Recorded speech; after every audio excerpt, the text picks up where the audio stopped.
Bril, magandang hapon sa iyo. Ayan, magandang hapon sa iyo dyan, Lord. 18 araw na lang bago ang nakatakdang 2025 midterm election. Alam niyo, abalang-abala na dito ang mga politiko na tatakbo ngayong midterm election sa lokal na posisyon dito nga sa Davao City. At mamayang hapon nga sa Coastal Road sa barangay Matinaplaya dito pa rin sa lungsod ay magsasagawa ng campaign rally itong ang hugpong sa taong lungsod na pinangunahan ni Mayor Baste Duterte. At mamayang hapon din, Lord, ay inaasahan natin na dadalo mismo si Davao City Mayor Baste Duterte na tumatakbo ngayong Vice Mayor ng Davao City. At running mate naman niya bilang Mayor is si dating Pangulong Rodrigo Duterte. At surprising din mamaya, Lord, kasi inaasahan din na dadalo mamaya sa campaign rally ng hugpong ng taong lungsod itong nga bunsong anak ni dating Pangulong Rodrigo Duterte na si Kitty Duterte. Kasi nga kahapon, doon nga sa ambush interview kay Vice President Sara Duterte, doon nga sa Negros Occidental, sinabi ni Vice President Sara Duterte na nag-usap-usap sila na magkakapatid sina Pulong, Congressman Pulong Duterte, si Mayor Baste at si Kitty Duterte na magtutulungan sila sa kampanya ngayong darating na eleksyon. So expected mamayang hapon is dadalo si Kitty Duterte sa campaign rally ng mga Duterte. Ito ang hugpong ng taong lungsod dito sa Davao City, Lord. Oo. Yeah, go. Debril, balikan ko lang yung hapon na sinasabi mo, mga anong oras yon yung campaign rally? And like you mentioned, 18 days before the elections, busy na ang lahat. Ito bang si Mayor Baste, walang planong bumisita sa kanyang ama sa Dahig?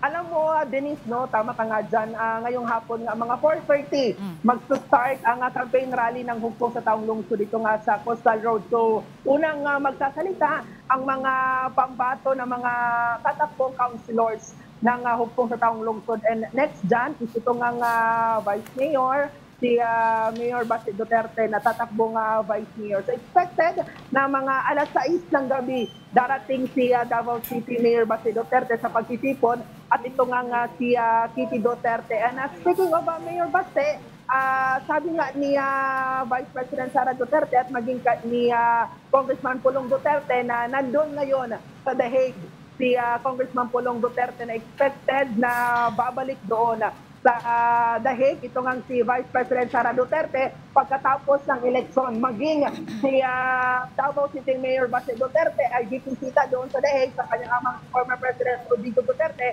pagkatapos na ng eleksyon. At babalik naman dito si Congressman Pulong bago mag-eleksyon ang ngayong May 12 dito sa Pilipinas sa Davao City para bumoto. Ito nga tanong. Oo, ako Bril, may tatanong ako, no? Recently nagsalita si si Mayor Baste tungkol sa may kinalaman ito sa nag-survive daw for many years ng Davao City na hindi kailangan ng funding from the national government. Pwede mong pakipaliwanag bakit niya sinabi ito in reaction to what? Yes, tama ka nga dyan na Lord, no? Kasi nga, ang sabi nga ako, ng mga Nograles na mahigpit na kalaban ngayon ng mga Duterte dito sa lokal na posisyon sa Davao City. Sinabi nila sa kanilang, isa sa kanilang mga kampanya na kawawa umano at walang budget na matatanggap coming from national budget in Davao City kung hindi mananalo. Ito mga pambato ng kampo ng mga Nograles. Especially si Mayor Carlo Nograles na tatakbong alkalde at maging ang kanyang kapatid na si PBA Party List Congresswoman Migs Nograles na tatakbong First District Congressman dito sa Davao City na tatapatan naman niya sa incumbent Pulong Duterte.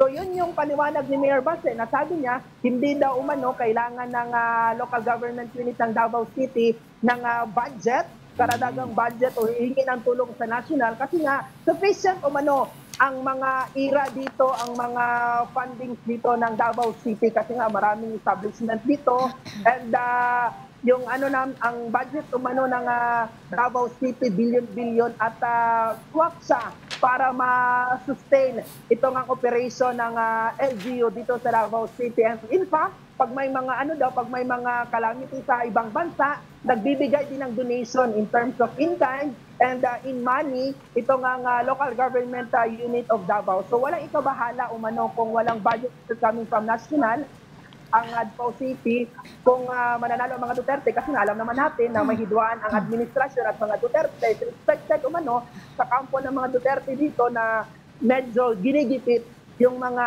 budget dito or yung mga tulong na ibababa dito sa lungsod. Lord? Yun pala yun, panakot ng kalaban.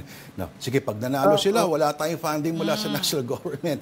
Anyway, okay. Bril, maraming salamat sa oras mo, ha? Ayan po. Ang ating News 5 correspondent na nasa Davao, si Bril Montalvo.